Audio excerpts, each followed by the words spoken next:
우리 함께 옆 사람과 인사합니다. 주님의 이름으로 사랑합니다. 축복합니다. 행복하게 삽시다. 안 하는 사람은 행복하게 살겠다는 거예요, 안 살겠다는 거예요? 다시 한번 행복하게 삽시다. 할렐루야.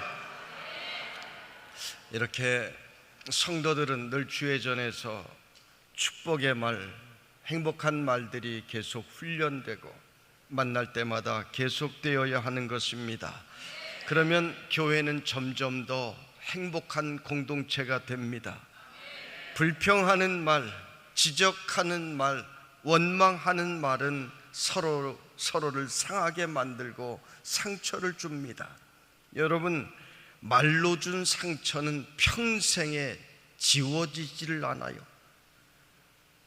칼이나 창으로 만든 상처는 흉터는 남을지 몰라도 세월이 지나면 다 잊혀집니다. 그런데 말로 준 상처는 평생에 잊혀지지를 않는 거예요. 그래서 여러분은 서로를 만날 때 부정적인 말, 불평하는 말, 더러운 말은 입 밖에도 내지 말고 늘 축복하는 말, 칭찬하는 말, 행복한 말들이 동신교회 안에 넘치기를 주님의 이름으로 축원합니다. 우리 성도들이 교회에 나올 때 그냥 나오는 것 아닙니다. 수많은 사연과 상황이 다 있습니다. 풍파많은 세상에서 지치고 힘들어하면서 세상과 싸우다가 내가 하나님의 전에 나와서 말씀을 통하여 은혜 받겠다고, 위로를 얻겠다고, 내가 새 힘을 얻겠다고, 축복받겠다고 나오는데 왜 부정적인 말을 하여, 어두운 말을 하여 그 사람의 영혼을 어둡게 만드는 것입니까? 우리 교회는 제가 목회한 지 17년이 되었는데 그동안 17년 동안 재직회할 때 발언하는 분이 한 번도 없었습니다. 예전에는 한 달에 한 번씩 재직회 하다가, 두 달에 한 번씩 하다가, 세 달에 한 번씩 하다가, 요즘은 6개월에 한 번씩 합니다. 그래서 늘 은혜가 있었습니다. 목사님과 장로님 알아서 다 하시라는 겁니다. 재직회 해도요, 보니까 장로님과 장로님 부인들만, 사모님들만 앉아 있어요. 그래서 뭐 이거 하겠나, 하지 맙시다, 6개월에 한 번 합시다 그랬습니다. 그런데 단 한 번 소동이 있었어요. 어떤 사람이 일어나서 우리 교회 빚이 많아서, 우리가 빚이 많거든요. 380억. 별로 동신교회는 동신교회는 부자교회라 그래서 부자교회라고 소문이 났는데, 그래서 그런지 별로 놀라지도 않네요. 우리 교회는 빚 가운데로 걸어가는 교회입니다. 그런데 빚이 많아서 이 빚 갚기 어렵다. 계산해 보니까 150 몇 년이 걸리고 몇 천억의 이자를 물어야 된다. 아주 날짜까지 계산해 가면서 정확하게 이야기를 하는 것입니다. 그 은혜로운 재직회, 은혜로운 교회가 그 한 사람의 발언으로 어둡게 되었고, 또 한 사람이 당회에서 발언을 했습니다. 그래서 모두가 얼굴이 어두워지고 모두가 불편하게 되었습니다. 모이면 뒤에서 어떡하나 걱정하고 이야기를 합니다. 여러분, 그분이 만약에 안 된다, 할 수 없다, 이런 이야기 하는 것이 아니라 우리 하나님의 은혜를 함께 구합시다. 우리가 먼저 나와서 하나님께 간절히 부르짖어 밤을 새워 기도합시다. 금식하며 기도합시다. 그랬다면 얼마나 좋았겠어요. 한 사람의 발언으로 모두가 어두워지고 모두가 아파하고 은혜 받아야 되는데 걱정 근심하고, 한 사람 때문에 그런 것을 보고 제가 마음이 많이 아팠습니다. 1923년에 아돌프 히틀러가 단 한 표 차이로 당 서기장이 되었습니다. 전 세계를 슬픔과 고통에 몰아넣었던 세계 대전을 일으킨 이 히틀러,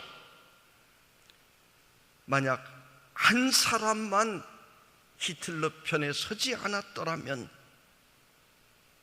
전 세계 수많은 사람들이, 수많은 가족들이 고통과 슬픔을 겪지 않았을 것입니다. 1776년에 미국에서 단 한 표 차이로 영어와 독일어 어떤 것을 공용어로 써야 될 것인가 라고 할 때 영어로 결정이 되었습니다. 그 한 표가 이쪽으로 갔더라면 오늘날 전 세계 공용어가 독일어가 되었을지도 모르는 일입니다. 이승만 대통령 하야에 결정적인 영향을 끼친 것 여러분 아시잖아요. 4.4.5입 136표에서 한 표가 모자라서 그것을 4.4.5입해서 억지로 밀어붙였다가 결국은 전국에서 시위가 일어나고 이승만 대통령 하와이까지 쫓겨나는 결과가 일어나지 않았습니까? 여러분, 한 사람이 별것 아닌 것 같지만은 나 한 사람이 너무너무 중요합니다. 여러분은 한 사람 한 사람이 하나님께서 줄로 재어주시고 여러분을 보내주신 이 동신교회에서 모두를 은혜롭게 만들고 모두를 행복하게 만드는, 모두를 힘나게 만드는 그 한 사람이 바로 여러분이 되시기를 주님의 이름으로 축원합니다. 그 한 사람이 내가 돼야 되는 거예요. 동신교회도 수많은 성도들이 세상과 싸우다가, 병마와 싸우다가, 가정에서 힘든 일을 겪으면서 핍박받으면서 교회로 나옵니다. 여러분도 이 자리까지 나오는데 얼마나 많은 인생의 눈물과 아픔이 있었습니까? 그것을 여러분은 이기고 오늘 이 자리까지 온 것입니다. 그런데 이 자리에 있는 것이 여러분 내 결단, 내 힘으로 한 것이 아니라 사실은 하나님의 은혜가 여러분 각자에게 임하여 우리가 이 자리에 있다는 것을 늘 잊지 않을 수 있기를 바랍니다. 복음 성가 중에 제 18번이 있어요. 나의 등 뒤에서 나를 도우시는 주. 나의 인생길에서 지치고 고나여 매일처럼 주저앉고 싶을 때 나를 밀어주시네. 일어나 걸어라. 내가 새 힘을 주리니 일어나 걸어라. 내 너를 도우리. 왜 18번이 되었는가 하면은요, 제가 청년 시절 동해 바닷가에서 우리 형제들 모두가 함께 바닷가에서 낚시를 했습니다. 좀 더 안쪽으로 들어가 보자 해서 안쪽에서 낚시를 하는데 물살이, 파도가 이상하게 조금씩 높이 치는 거예요. 그래서 이상하다 그랬더니 지금 목회를 하는 둘째 동생이 지금 저 먼 곳에 큰 배가 지나가고 있어서 그 배 때문에 물결이 이렇게 밀려오는 것이다. 동생이 그렇게 이야기를 합니다. 아는 체를 합니다. 모르면 가만히나 앉아있지. 그게 아니었어요. 컴컴한 저녁이 되면서 물이 갑자기 차오르는 것입니다. 물살이 거세집니다.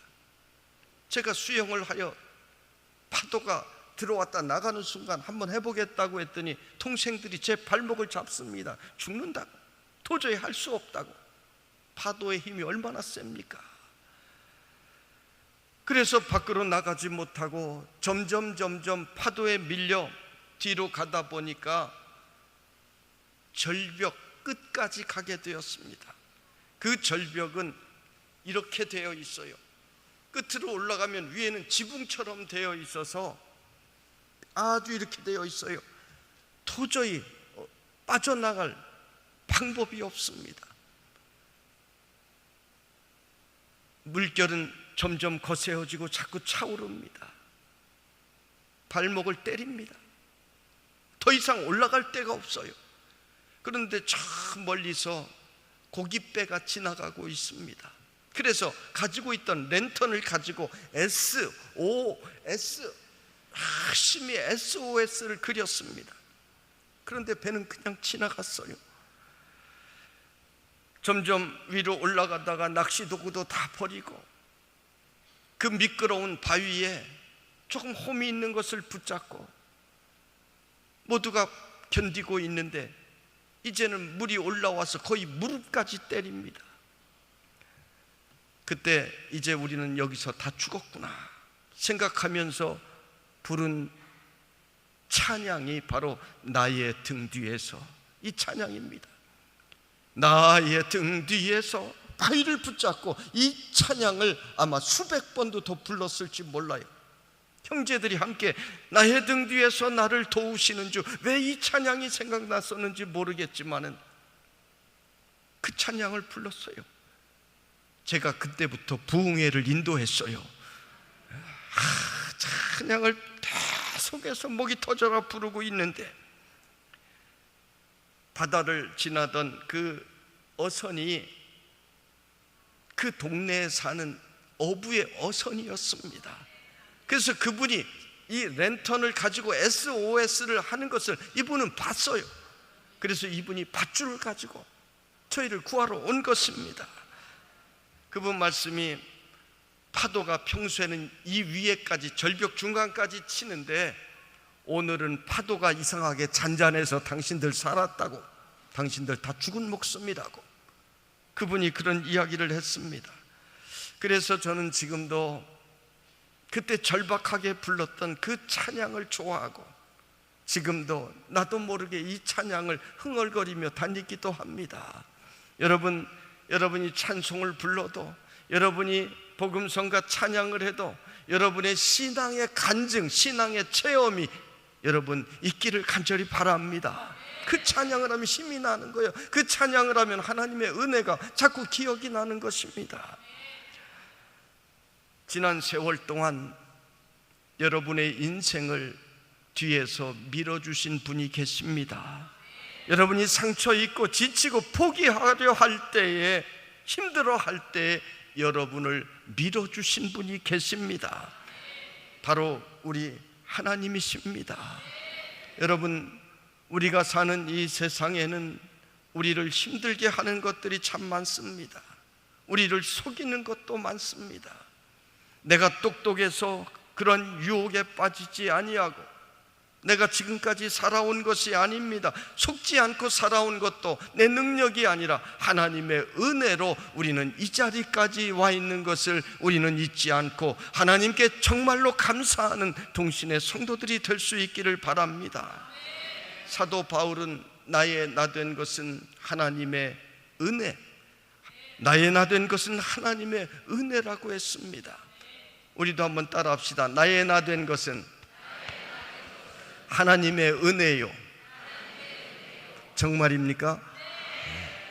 사도 바울이 나의 나된 것이라고 했는데 원래 어떤 나입니까?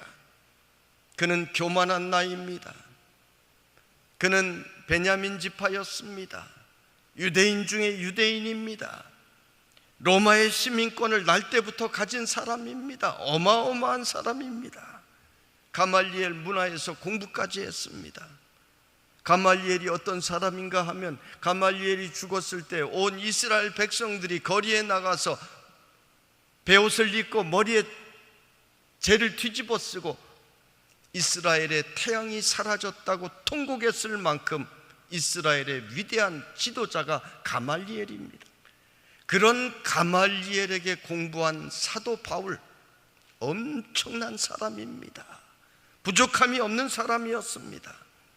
이런 바울이 어떤 사람이 되었습니까? 나의 나된 것은, 원래 나는 이런 자였는데 나된 것은 어떤 나가 되었다는 말입니까?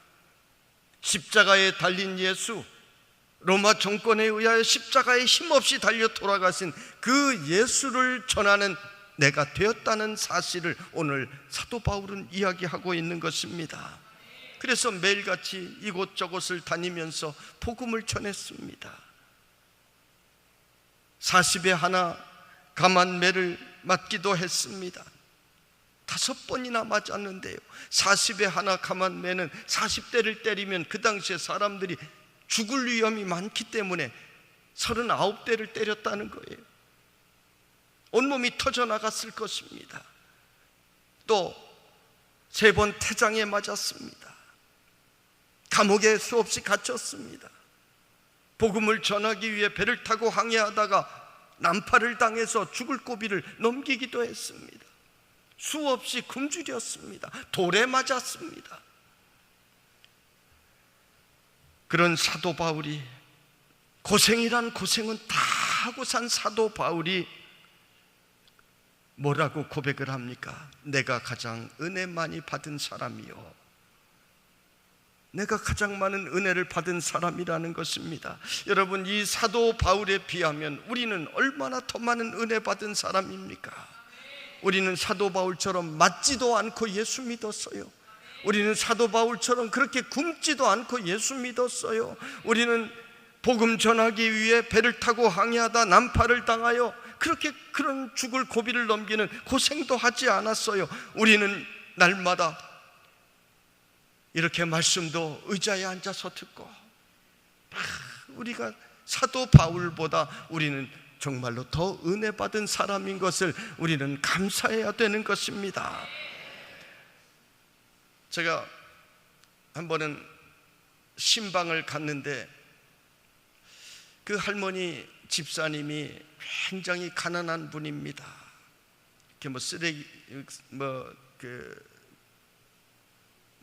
폐지, 휴지 주워서 팔고 그렇게 하는 집사님입니다.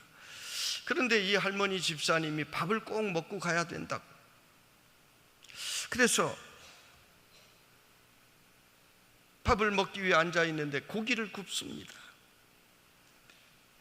그런데 조그만 밥상에 차린 것을 보니까 밥이 한 그릇 아주 크게 퍼져 있고, 그 다음에 깻잎을, 고기 지금 굽고 있으니까 깻잎을 씻어 놓았는데 보니까 깻잎에 고춧가루도 묻어 있고 밥풀 이렇게 부른 것이 여기저기 묻어 있고 그래요. 그래서 어떻게 합니까? 제가 비위가 굉장히 약했어요. 보이지 않게 그것을 옆으로 살짝 떼어내고, 속이 안 좋으니까 물을 좀 마셔야 되겠다. 물도 없어요. 그 당시에 수돗물 받아서 먹어야 돼요, 그 집은. 그래서 수돗물 받기 위해서 컵을 가지러 일어났더니 깻잎을 어디다 씻었나 했더니, 왜 그 그릇 닦는, 뭐라 그러죠? 설거지통? 아니, 그릇 닦는데, 그래서 하수구 내려가는데 싱크대, 싱크대에다 물을 받아놓고 거기다 깻잎을 씻은 거예요. 제가 또 눈은 빠르거든요. 2.0에 탁 봤더니 싱크대는 시커멓게 여기저기 그 뭐가 묻어있고, 밥풀도 묻어있고, 허연 것도 묻어있고, 고춧가루도 묻어있고, 싱크대에 묻어있던 그것들이 바로 깻잎에 같이 온 거예요. 그걸 보는 순간 밥맛이 사라지고 먹을 수가 없었습니다. 비위가 약하니까. 먹어야지 어떡합니까? 가만히 앉아있는데 고기를 구워 오셨어요. 그 순간 제 마음속에 사도 바울이 생각이 났어요.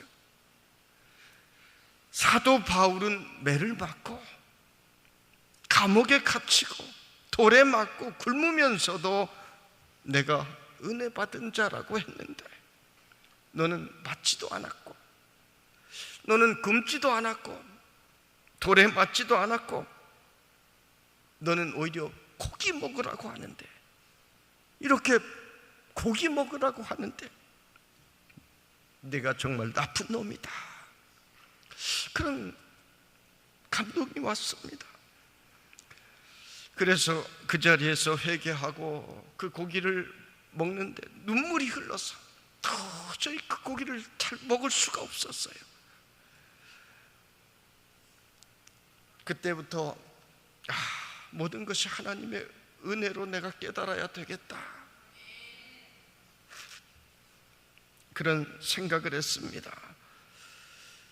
은혜를 참 중요하게 생각을 합니다. 늘 기도할 때마다 하나님 은혜 주세요, 은혜 주세요, 우리 교회 은혜 주세요, 저에게 은혜 주세요, 우리 자녀들에게 은혜 주세요. 저는 그렇게 기도합니다. 은혜를 구할 때 하나님께서는 점점 큰 은혜를 주셨습니다. 엊그제도 간증했지만 모든 것을 포기하고 시골 목회 내려갔지만 한 번 목사가 시골 내려가면 다시 올라오지 못합니다. 그런데 하나님께서는, 전 어디 이력서 내고 교회 간 적이 없어요. 지금까지 늘 은혜로 인도해 주셨습니다. 좋은 성도들, 좋은 장로님들 늘 만나게 해 주셨습니다. 대구중앙교회를 떠날 때에도 대구중앙교회 장로님들이 찾아와서 저한테 그래요. 목사님 이곳에서 목회하는 동안 단 한 번이라도 목사님 말씀에 아니오라고 한 적이 있었습니까? 생각해 보니까 맞아요. 그런데 장로님 죄송합니다. 제가 간다고 했으니, 기도해보고 빗전을 가지고 간다고 했으니 내가 여기서 다시 주저앉으면 성도들이 저를 믿어주겠습니까? 한번 간다고 했으니 저는 가야 됩니다. 죄송합니다. 그런 이야기를 한 적도 있습니다. 하나님께서는 저에게 좋은 부모도 주셨어요.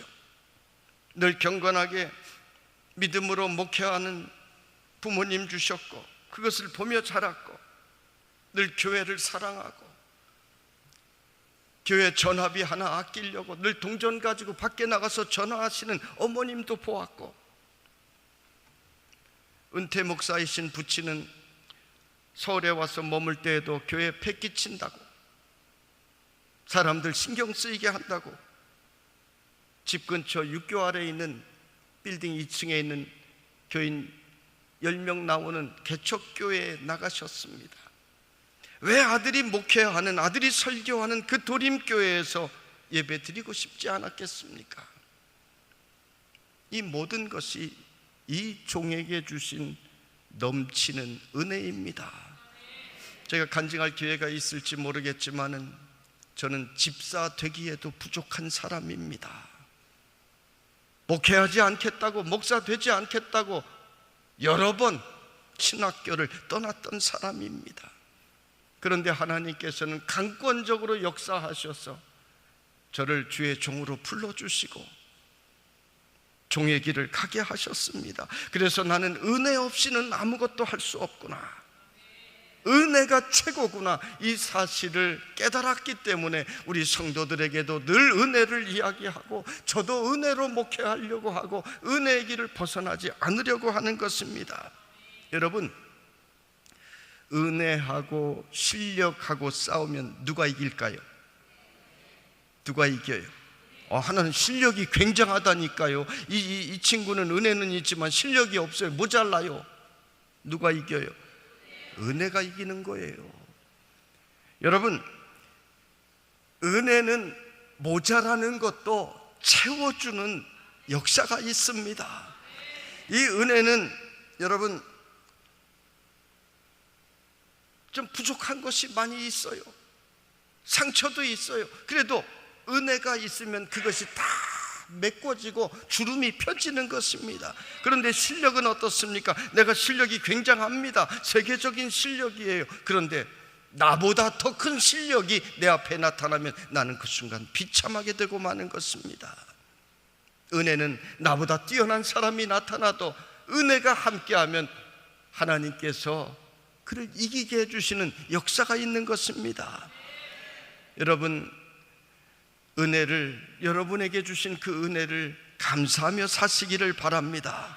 지금까지 인도하신 것도 하나님의 은혜요, 동신교회로 불러주신 것도 하나님의 은혜인 줄로 깨닫고 살아가는 성도들이 되시기를 주님의 이름으로 축복합니다.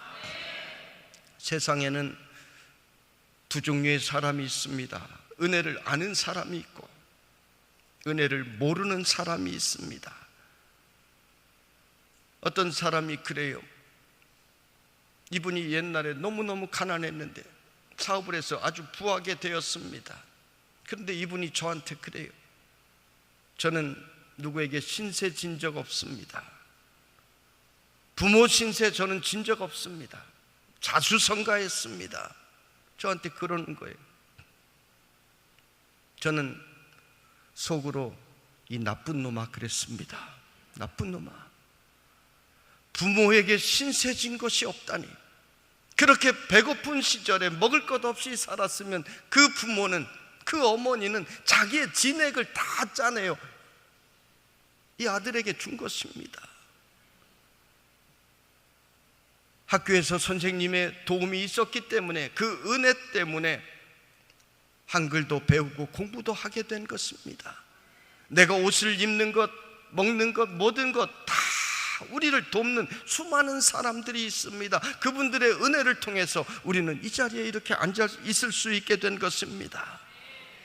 오늘 우리가 이렇게 평안하게 자리에 앉아 있는 것도 나라를 지키는 군인들이 있고 젊은이들이 그렇게 지금 고생하고 있기 때문에 우리는 이 자리에 평안히 앉아 있을 수가 있는 것입니다. 은혜를 아는 사람이 되어야 합니다. 은혜를 모르는 사람은 왜 은혜를 모릅니까? 교만하기 때문입니다. 내 돈 내고 내 마음대로 하는데 왜 상관하느냐? 교만하기 때문에 그런 이야기를 하는 것입니다. 교만한 사람은 옛적 일을 잊어버렸기 때문에 그렇습니다. 성 어거스틴은 가만히 생각해 보면 내 주변에 일어나고 있는 모든 일들이 은혜 아닌 것은 하나도 없다, 이런 이야기를 했습니다. 가만히 보니까, 영의 눈으로 바라보니까 나의 주변에 일어나는 모든 일들이 다 은혜라고 하는 것입니다. 사도 바울은 나는 사도 중에 가장 작은 자다, 나는 사도라 칭함을 받기에도 감당하지 못할 자로라 고백했습니다. 그러기 때문에 그는 나는 가장 은혜 받은 자라고 고백할 수가 있었던 것입니다. 은혜 받은 자이기 때문에 사도 바울은 감옥에 갇혀서도 밖에 있는 성도들에게 편지한 것을 보면 너희들 감사해야 된다, 너희들 기뻐해야 된다, 쉬지 않고 기도해야 된다, 이런 말씀을 수없이 반복한 것을 우리는 볼 수가 있습니다. 사도 바울은 주님을 만난 이후에는 주님을 위해 모든 삶을 바쳤습니다. 그리고 마지막에 순교까지 했습니다. 그러면서 주님의 은혜를 생각할 때 늘 눈물 흘리며 산 사람이 바로 사도 바울입니다. 여러분, 사도 바울과 비교해 보면은 우리는 너무나 많은 은혜를 입고 사는 사람들입니다. 우리는 사도 바울처럼 그렇게 하지 못해요. 그렇게 복음 전하지도 못하고 그렇게 헌신하지도 못합니다. 그러나 하나님께서 우리를 불러주셔서 날마다 은혜 주시니 우리는 이 자리에 있을 수가 있는 것입니다. 예배 드리는 것도 은혜입니다. 지옥의 불길로 갈 사람들이 천국 백성이 된 것이 바로 은혜입니다. 우리가 받는 이 은혜를 우리는 잊어버리면 안 됩니다. 사람들은요, 배고플 때 비로소 음식의 소중함을 깨닫습니다. 병에 들었을 때 비로소 건강의 중요성을 깨닫습니다. 평소에 깨달아야 됩니다. 여러분, 남편과 아내가 살아있을 때 남편과 아내에게 여러분 잘하셔야 됩니다. 간 다음에 후회하는 거예요. 부모님이 살아계실 때 부모에게 효도하는 여러분이 될 수 있기를 바랍니다. 하나님께서 여러분에게 교회 주셨을 때 이 교회를 은혜로 알고 여러분 감사할 줄 알아야 합니다. 그래야 더 큰 은혜가 자꾸만 임하는 것입니다. 싸우는 교회도 많은데 정말 많잖아요. 교회 학교 없는 교회도 많은데 우리 교회 이렇게 은혜로운 교회 주신 것 여러분 정말로 감사하셔야 합니다. 좀 우스운 이야기지만 사고치는 목사님도 참 많은데, 언론을 보면 사고치는 목사님 많은데 목사님 늘 그 자리에 서서 늘 말씀 전해주시는 것 생각하며 여러분 감사할 줄 알아야 되는 것입니다. 여러분, 지금 바로 은혜 받을 때 감사하십시오. 내가 찬양할 수 있을 때 그저 찬양하는 것이 아니라 영과 진리를 다하여 힘껏 하나님을 찬양하십시오. 지금 말씀을 들을 수 있을 때 여러분 전력을 다하여 그 말씀을 여러분의 심령의 밭에 심으시기를 바랍니다. 지금 봉사할 수 있는 힘이 있을 때 지금 열심히 봉사하는 성도들이 되시기를 바랍니다. 이것이 오늘 성경에 말씀한 하나님의 은혜를 헛되이 받지 않는 것입니다. 그러면 하나님께서는 우리에게 더 큰 은혜를 부어주시는 줄로 믿습니다. 그 은혜는 우리가 감당할 수 없는 것입니다. 우리가 알 수 없는 비밀인 것입니다.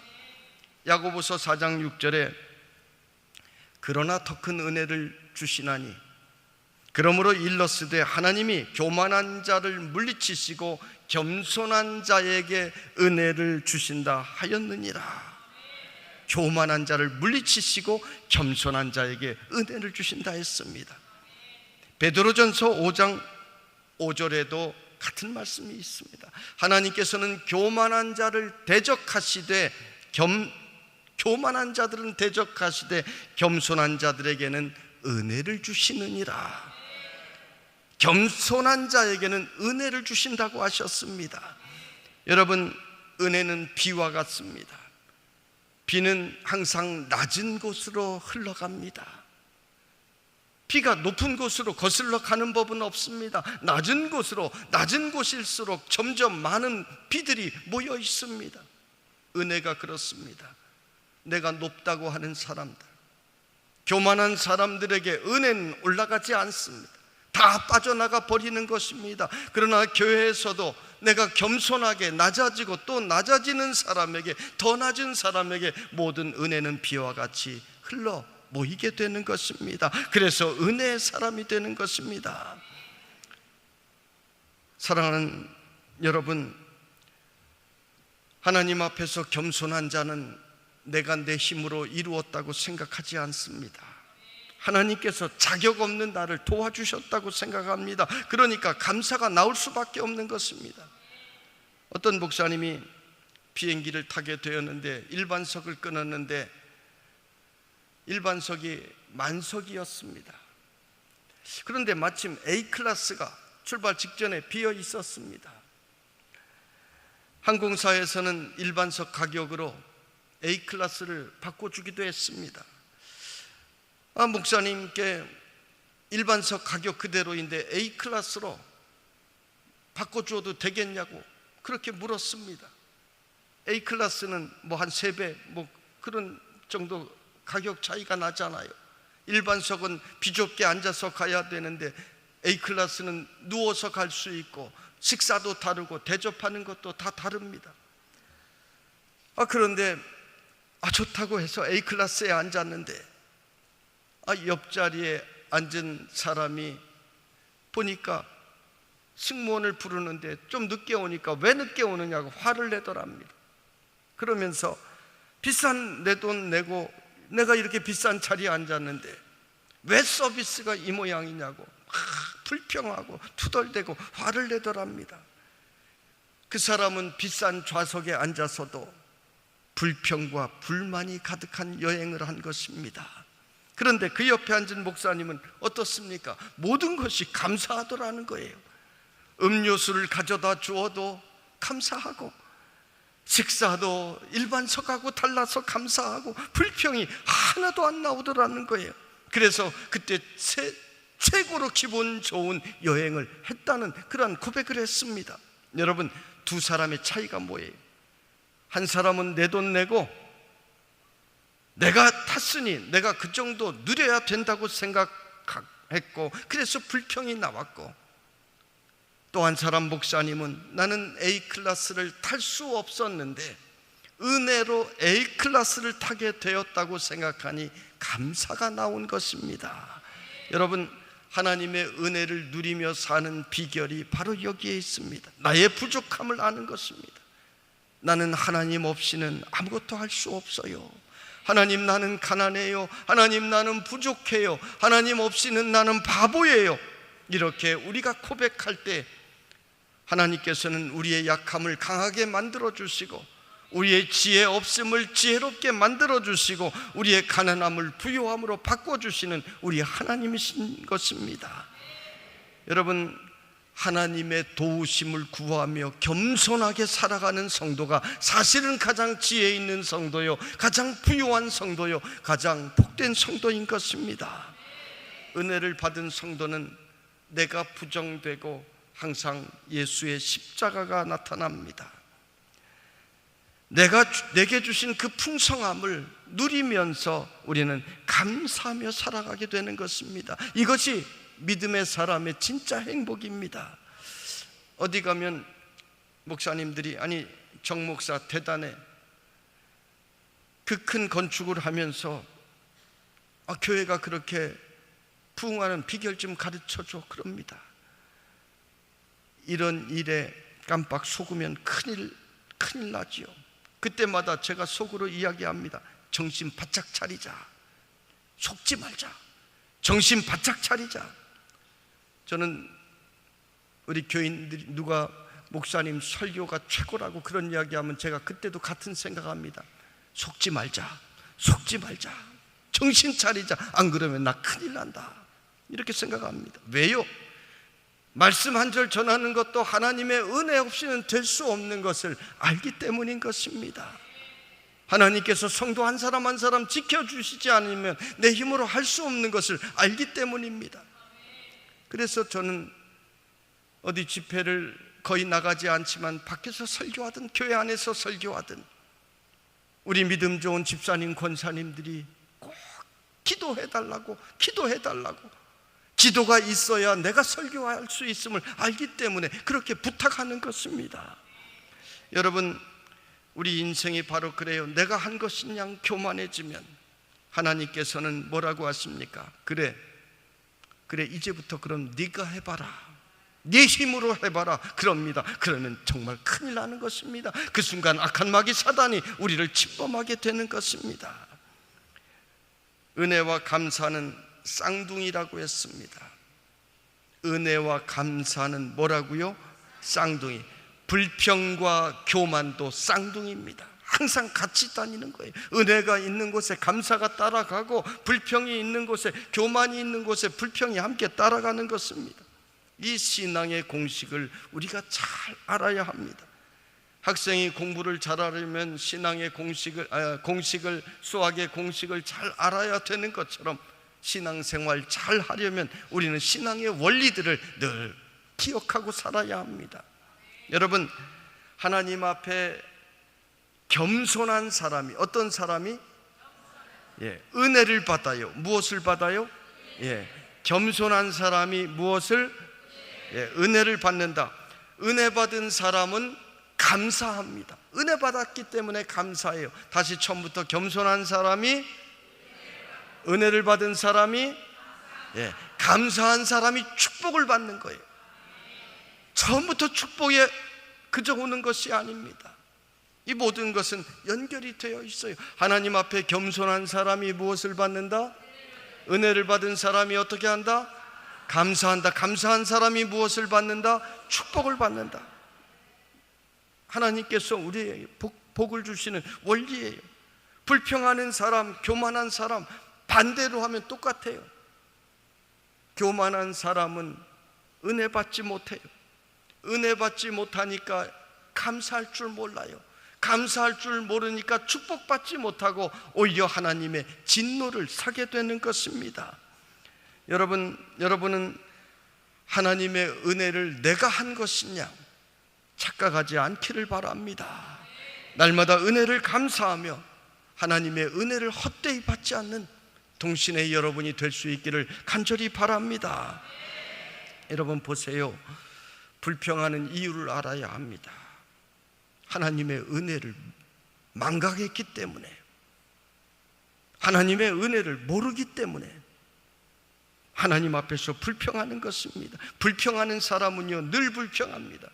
불평하는 구조가 아예 되어 있습니다. 이것을 성령의 불로 바꾸셔야 하는 것입니다. 감사하는 구조로 바꾸셔야 그 다음부터 은혜가 임하게 되는 것입니다. 옛날에 어떤 성도님이 저에게 오셔서, 목사님, 저는 예배 끝나고 봉사하러 가야 되는데 그곳에 가면 어떤 사람이 늘 예배 끝나고 앉아서 교회 불평하고 이것 불평하고 저것 불평합니다. 그래서 받은 은혜가 다 떨어지기 때문에 목사님 다른 곳에 가서 봉사할 수 있게 해주세요. 그 사람 만나면 은혜가 안 되기 때문에 제가 정말 마음에 힘이 들어요. 저한테 그런 이야기를 하는 것을 들었습니다. 하나님께서 나 같은 사람에게 은혜의 단비를 부어주셨는데 불평하는 것, 그것은 바로 은혜를 헛되이 받는 것입니다. 교만하기 때문에 모든 것을 판단하고 하나님의 일까지 자기가 다 주장하고 판단하게 된 것입니다. 그래서 교만은 나도 은혜 받지 못하게 만들고 다른 사람까지도 은혜 받지 못하게 만드는 것입니다. 여러분, 왜 우리에게 은혜를 주십니까? 은혜 받은 자의 삶을 살라고 여러분에게 은혜를 주신 것입니다. 그러므로 여러분은 은혜 받은 자로서 찬양을 불러도 뜨겁게 찬양하여서 그 은혜를 갚고, 봉사를 할 때에도 힘을 다하여 봉사하여 은혜를 갚고, 말씀을 들을 때에도 전력을 다하여 말씀을 들어 하나님의 은혜를 갚아야 되는 것입니다. 조선시대 중종 때 박석평이라고 하는 사람이 있었습니다. 이 사람은 종으로 태어났는데 머리가 아주 비상했어요. 주인이 공부를 하는 것을 밖에서 들으면서 그 자리에서 다 외워버렸습니다. 그런데 종은 아무리 공부를 해도 그것이 의미가 없습니다. 저희 외할머니도 총기가 대단했습니다. 외할머니는 오빠가 방 안에서 훈장 선생님 모셔다가 하늘천 따지 뭐 사서삼경 이런 것들을 외우는데요, 오빠는 책을 감추면 늘 못 외운답니다. 그런데 이 외할머니는 오빠가 공부하는 바로 밑에서 부엌 아궁이에 불을 떼면서 오빠가 외우는 것을 들었는데 벌써 다 외워버렸습니다. 그래서 오빠가 외우다가 막히면은 아궁이에서 불을 떼다가 우리 외할머니가 그다음에 뭐라고 이렇게 늘 대답을 해주곤 했다는 이야기를 들었습니다. 이 박석평이라고 하는 종이 머리가 뛰어난데 종으로 태어났으니 어떻게 할 도리가 없었습니다. 그것을 안타깝게 여긴 주인이 종문서를 불태워버립니다. 조선 중종 때 일입니다.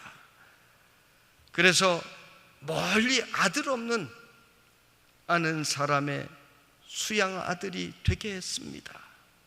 종의 신분을 감추었습니다. 그래서 그 집에서 자라서 양아들로 자라서 과거도 보게 되고 형조 판서라는 높은 벼슬까지 하게 되었습니다. 한 번은 가마를 타고 길을 가다가 보니 옛날 주인의 아들이 거지꼴이 되어 길에 앉아 있는 것을 보게 되었습니다. 박대감은 지체하지 않고 가마에서 내려서 큰 절을 올렸습니다. 여러분, 한양대로에서 이런 일이 벌어지니 사람들이 놀라게 되고 과거도 다 드러나게 되었습니다. 종의 신분으로 벼슬까지 했으니 이것은 큰 죄를 범한 것입니다. 중종이 이야기를 들어보고 옛 주인의 은혜를 잊지 않고 땅에 엎드려 절한 그 마음에 감동이 되었습니다. 그래서 벼슬을 그냥 그대로 두기로 하고 옛 주인까지 벼슬을 주어서, 주인의 아들까지 벼슬을 주어서 등용을 했다는 그런 이야기가 전해져 내려오고 있습니다. 여러분, 박석평이라고 하는 사람이 자신의 힘으로 그 자리에 올라왔다고 생각했더라면 그는 벼슬은 했을지 모르지만 그는 훌륭한 사람이 될 수 없었습니다. 그러나 나의 나된 것이 바로 옛 주인의 은혜임을 그는 잊지 않았기 때문에 오늘까지 역사의 훌륭한 인물로 남아있게 된 것입니다. 여러분, 종에서 자유인이 되고 벼슬까지 하게 된 것 감사한 일입니다. 그런데 하나님께서는 우리에게 죽을 자리에서, 사형수의 자리에서 왕자의 자리에까지 우리를 올려주셨습니다. 우리가 더 큰 은혜 받은 사람이요, 이 은혜를 우리는 잊지 않고 살아야 되는 것입니다. 여러분, 하나님께서 나에게 과분한 은혜 주셨음을 잊지 않기를 바랍니다. 그리고 그 은혜를 나는 갚을 길이 없어서 날마다 주의 전에 달려나와서 주님을 찬양하며 주님 앞에 감사로 영광 돌리는 여러분이 되시기를 바랍니다. 은혜를 깨닫고 은혜로 살면 하나님께서 수많은 기적을 베풀어 주셔요. 제가 대구중앙교회 목회할 때, 대구중앙교회는 이름 그대로 중앙로, 서성로, 그 대구의 중심에 있던 교회입니다. 영락교회처럼 대구의 중심에 있다 보니 사람들이 사는 집이 한 채도 없어요. 다 상가예요. 그래서 저녁 6시 지나면은 상가가 절실을 하고 아주 길이 다 컴컴해집니다. 사람이 다니지를 않아요. 주변에 집이 없으니까 아이들도 교회 오기가 어렵습니다. 이 교회의 시지라고 하는, 옛날 서울로 말하면 강남 같은 개발된 땅에 좋은 땅이 천여 평이 있었습니다. 그래서 교회에서 제 전임자 시절에 그곳으로 교회를 옮기자고 이야기가 나왔습니다. 그랬다가 벌집을 쑤신 듯 난리가 났습니다. 우리 교회가 중앙교회인데 어디로 저 시지로 이사를 가느냐, 어디로, 옛날 강남은 배추밭 아닙니까? 우리가 어디 저런 데로 이사를 가느냐, 난리가 났어요. 교회가 그만 두 조각 날 뻔했어요. 그래서 안 되겠다, 서둘러 그 땅을 팔아 가지고 교회 앞에 있는 큰 빌딩을 하나 샀습니다. 그런데 그 이후로 제가 부임을 하게 되고 갑자기 성도들이 은혜를 받으니까요, 장로님들이 교회를 옮겨야 되겠대요. 저는 이야기하지 않았는데 교회를 옮겨야 되겠대요. 그러니 그럽시다, 그럼 한번 해봅시다, 갑시다. 그랬더니 땅도 구하지 않고 교회 이전 축하 감사 예배를 드렸어요. 흔견히 박수치면서 할렐루야 하면서 교회 이전 감사 예배를 드렸어요. 그리고 나서 땅을 찾는데 땅이 어디 있습니까? 대도시에 땅이 어디 있습니까? 땅이 없어요. 한 500-600평 큰 땅이 있어서 그거라도 살려고 가보면 땅 가격이 어마어마한 것입니다. 없어요. 그런데 모든 교인들은 같은 기도의 제목을 가지고 기도합니다. 여러분, 같은 기도 제목 가지고 기도하는 것이 그렇게 중요한 거예요. 성도들이 기도하는데 장로님, 집사님, 권사님 다 똑같이 기도하기를 대구에서 제일 아름다운 교회 짓게 해주세요, 이렇게 기도하기 시작했습니다. 어쩌면 그렇게 다 똑같이 기도합니까? 대구에서 가장 아름다운 교회 짓게 해주세요. 그런데 어느 날 권사님이, 나이 많으신, 눈도 안경이 이렇게 두꺼운 안경 쓰는 권사님이에요. 약사하시는 권사님인데 요만한 신문 쪼가리를 가지고 오셨어요. 정말 요만한 신문 쪼가리예요. 목사님, 제가 주차장에 앉아 있다가 이 신문을 봤는데 보니까 여기에 땅을 판다고 나와 있어요. 땅 판다고 하는 신문 쪼가리를 가지고 오셨어요. 교회는 대형 부동산을 하는 장로님도 계시고 대구 가까운 곳은 다 알아봤어요. 땅이 없어요. 그런데 이 권사님이 가지고 오신 것을 보니까요, 땅 매매 정말 있어요. 그래서 부동산 하시는 장로님에게 알아보라고 주었더니 그 땅이 정말이에요. 시에서 기획 불허하는 땅인데 광고를 법적으로 내게 돼 있으니 법률신문에, 그것도 법률신문에 요만하게 그저 한 요 정도 되는 그 광고를 낸 거예요. 알아보니까 기획 불허하는 거예요. 여기는 20층 높이의 무엇을 짓고, 여기는 문화와 무엇과 관계된 7층 이내의 집을 짓고, 여기는 뭐 30층 이상의 집을 짓고, 다 계획이 되어 있습니다. 그래서 우리가 그 땅을 샀게요, 못 샀게요? 샀어요. 안 샀으면 얘기 안 하죠. 그것도 시세에, 당시 땅 가격의 5분의 1 가격에 그 땅을 샀어요. 나중에 그 땅이 건축하자마자 보니까 5배 정도 그 주변 땅이 다 가격이 형성이 되어 있더라고요. 여러분, 그곳은 50층 고층 아파트가 들어선 단지예요. 수만 평에 뭐 10만 평도 넘는 것 같아요. 그 무슨 단지입니까? 방직 공장이 2개 있던 터를 시에서 계획불허하는 땅입니다. 그런데요, 놀라운 간증이 또 있어요. 이 시간이 지나가는데 제가 땅 이야기가 나오면서 부목사님과 함께 돌아보다 보니까 집으로 가는 길에 너무너무 어마한 땅이 대구 시내에 있는 거예요. 이 땅을 주시면 좋겠다. 그래서 저는 집에 가는 길에 마침 양철문이 있길래 구석에 그 양철문을 붙들고 매일같이 기도했어요. 제가 기도하기 시작하니까 우리 부목사님도 기도하고, 부목사님이 기도하니까 부목사님 사모님도 와서 기도하고, 다른 사람들은 몰라요. 늘 양철문을 붙들고 기도했어요. 놀라운 사실은 그 양철문을 붙들고 기도했던 그 자리가 바로 대구중앙교회가 들어선 자리예요. 할렐루야. 나중에 대구 가보면 가보세요. 얼마나 아름답게 지었는지 몰라요. 대규모 아파트가 있고 모든 관공서들이 밀집해 있는, 학교가 바로 앞에 2개가 있는, 그래서 주차장이 걱정 없는 그런 좋은 곳입니다. 할렐루야. 여러분, 실력이 이기는 것이 아니라 은혜가 이기는 거예요. 도수가 이렇게 높은, 글도 잘 못 보는 권사님에게 그 작은 조각, 법률 신문 조각을 누가 보여주신 것입니까? 하나님께서 은혜로 보여주신 것입니다. 여러분, 우리는 날마다 은혜로 살 때 동신교회에서 행복하게 살아갈 수가 있고, 또 은혜로 살아갈 때 동신교회에서 축복의 간증을 날마다 할 수 있게 되는 줄로 믿습니다. 오늘 읽은 말씀 이사야서 49장 8절의 말씀을 인용한 내용이에요. 내가 은혜 받을 때에 너에게 듣고 구원의 날에 너를 도왔다.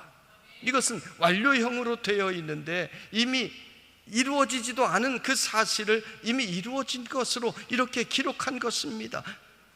구원의 날에 아직 구원받지 못했습니다. 해방되지 않았습니다. 아직 포로입니다.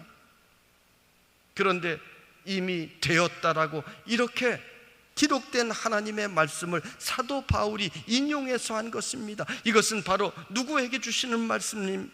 우리에게 주시는 말씀입니다. 무슨 말씀입니까? 너희가 부르짖을 때 하나님은 이미 들으셨다. 이미 들으셨다는 거예요. 너희가 부르짖을 때 하나님께서는 이미 응답의 손을 들고 계신다는 것입니다. 너희가 부르짖을 때 하나님께서는 그 문을 이미 열어놓고 계신다는 것입니다. 너희가 그릇이 준비만 되면 나는 채워주겠다. 우리 하나님은 준비하고 계시는 것입니다. 사랑하는 여러분, 지금이 은혜 받을 때요, 지금이 구원의 날이라고 했습니다. 지금 천국을 누리지 못하고 사는 사람이 나중에 천국 가는 것이 아닙니다.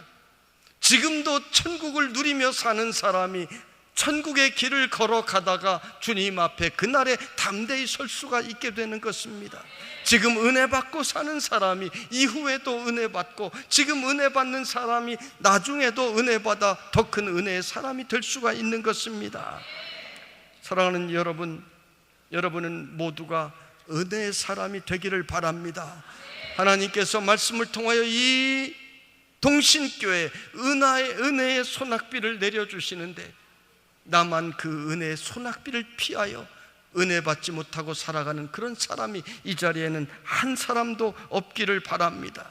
은혜가 있으면 모든 것이 다 해결되는 것입니다.